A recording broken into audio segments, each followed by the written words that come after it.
जय माता दी, जय माँ काली। कल सबको परी की साधना दी थी तो सबने आज वो परी साधना करनी है रात्रि के समय। और क्या आपके अनुभव रहे वो आपने अगले दिन बताना है मेरे को, ठीक है ना। तो चलिए आज का वीडियो शुरू करते हैं। आज का वीडियो जो है वो माता काली जी की साधना के ऊपर है। साधक कह रहे थे कि गुरुजी की माता जी की भी कहने का मतलब साधना के बारे में आप कृपया ज्ञान दें। तो 14 दिन की ये साधना होती है। महीने में जो है 14 दिन आते हैं माता की साधना के लिए।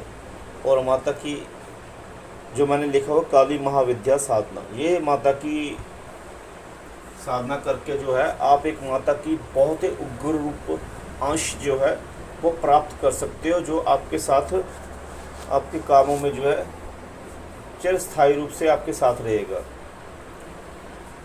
साधारण भाषा में समझे तो माता की ये साधना जो सफल करके आप माता से एक सफल सिद्ध जोगनी ले सकते हो,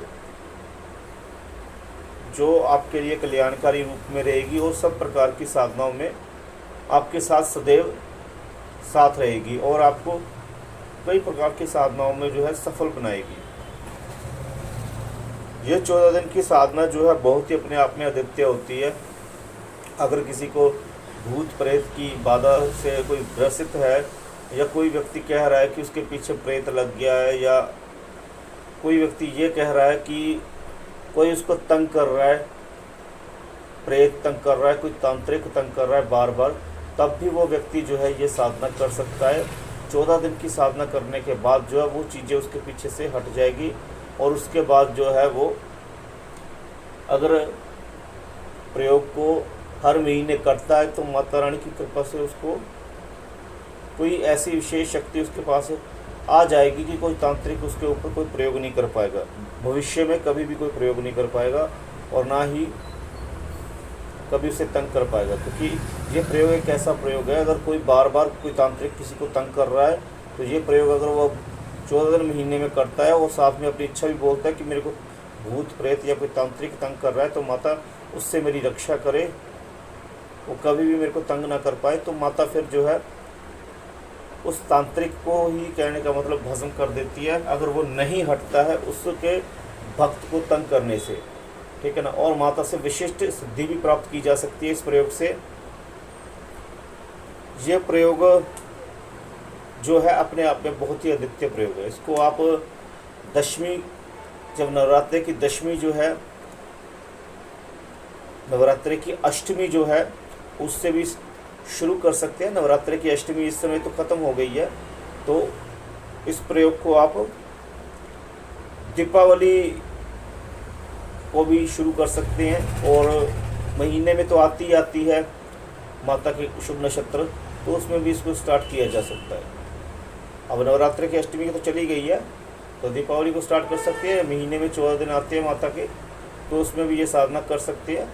देखिए प्रयोग का मतलब क्या होता है, मेरे से कई ये साधक पूछते हैं। प्रयोग का मतलब ये होता है कि अगर आपको कोई प्रयोग दिया गया है ना, तो पहले आपको उस प्रयोग को सिद्ध करना होगा।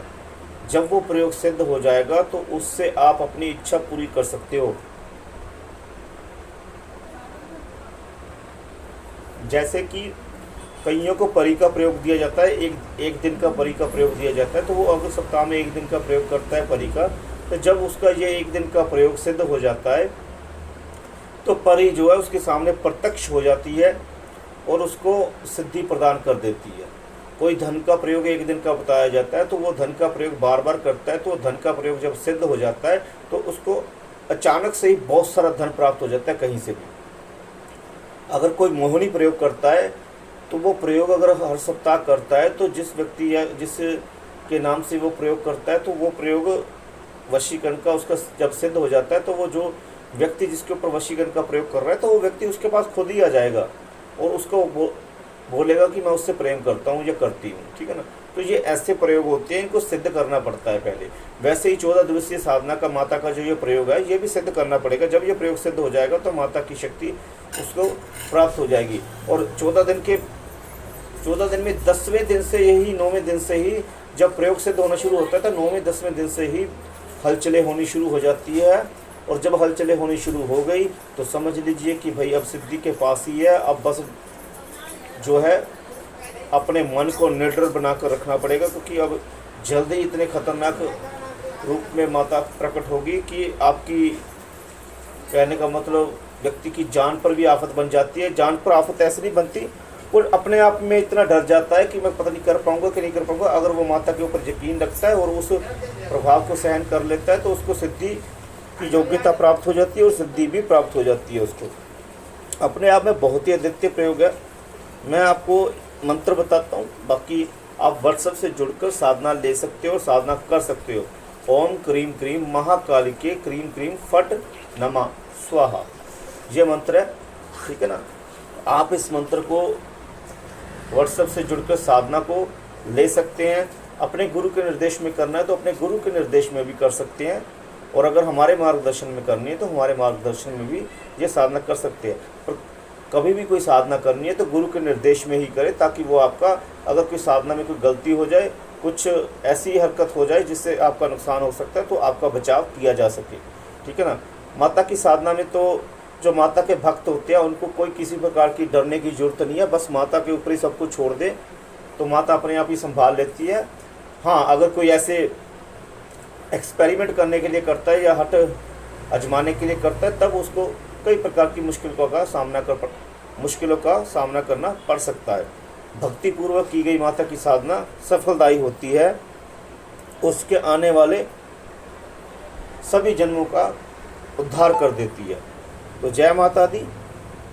कल को मैं आपको कुछ गूढ़ चीज़ें समझाऊंगा साधना में सिद्धि क्यों प्राप्त नहीं होती और साधना में क्यों डर के रहना चाहिए कि कोई जो है अला बला आपके पीछे न लग जाए। इसके बारे में कल विचार विमर्श करेंगे। जय माता दी, जय माँ काली।